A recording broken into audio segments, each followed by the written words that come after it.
Alright, let's dive into something that's both incredibly important and surprisingly overlooked. Teaching kids about money.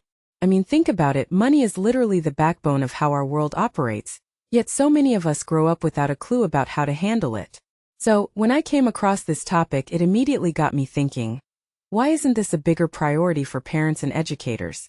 Personally, I think the earlier we start these conversations, the better. But here's the thing.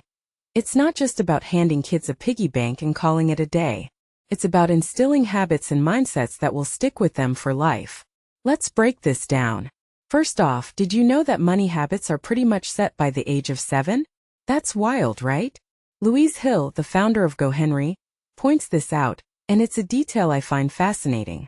It means that the foundation for how someone handles money as an adult is laid down when they're still learning to tie their shoes. What this really suggests is that we can't afford to wait until kids are teenagers to start talking about finances. But here's where it gets tricky. How do you teach a 7-year-old about something as abstract as money? Well, Rajan Lakhani from Plum has a great idea. Role-playing. Setting up a pretend shop with toys and labeled coins isn't just cute. It's genius. It's teaching them that money has value, and that things cost money. What many people don't realize is that with contactless payments and online shopping, kids today don't see the exchange of cash like we used to. So, if you take a step back and think about it, these little games aren't just fun, they're essential. Now let's talk about needs versus wants. This is where things get real. I remember as a kid I needed that shiny new toy, or so I thought. But looking back, I realize it was just a want. Teaching kids this difference is huge. And it's something Hill suggests weaving into everyday life. For example, letting them take the lead on a grocery shop with a budget. Personally, I think this is brilliant because it's not just a lesson, it's a real-world skill. What makes this really interesting is how it ties into delayed gratification. When kids learn to save for something they really want instead of getting it right away, they're not just learning about money, they're learning about patience and goal setting. That's a life skill, folks. Speaking of saving, let's talk about why it's so hard for kids to grasp. Why save $15 when you can spend it on a toy right now? Lakhani shares a story about his daughter that I think is spot on. He explained to her that saving could grow her money just like how adults do. And guess what? Her $15 turned into $20, and she got the toy she really wanted. From my perspective, this isn't just about the numbers. It's about teaching kids that good things come to those who wait. But here's the kicker. Saving doesn't have to be boring. Hill suggests turning it into a game, like making a fake-away meal at home instead of eating out. What this really suggests is that financial education doesn't have to feel like a chore. It can be fun. Now, let's talk about the connection between hard work and earning. This is something I feel very strongly about.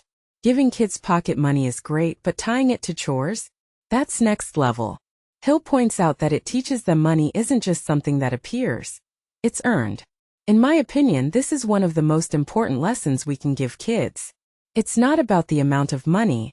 It's about understanding the effort behind it. One thing that immediately stands out is how this lesson can shape their attitude toward work and money in the long run. If kids grow up thinking money is just handed to them, they're in for a rude awakening as adults. Finally, let's talk about keeping money safe. A piggy bank might seem old school, but Lakhani explains why it's so effective. It's not just about storing money, it's about visibility. When kids can see their savings grow, it reinforces the idea that they're building something. What many people don't realize is that this simple act can teach them about responsibility and security. But here's a thought. As they get older, how do we transition from piggy banks to bank accounts?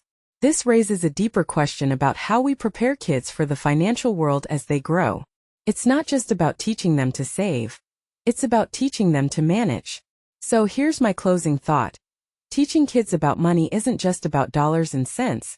It's about setting them up for a lifetime of financial confidence. Personally, I think this is one of the most important gifts we can give the next generation. But I want to hear from you. What's one money lesson you wish you'd learned as a kid? Let's keep this conversation going in the comments.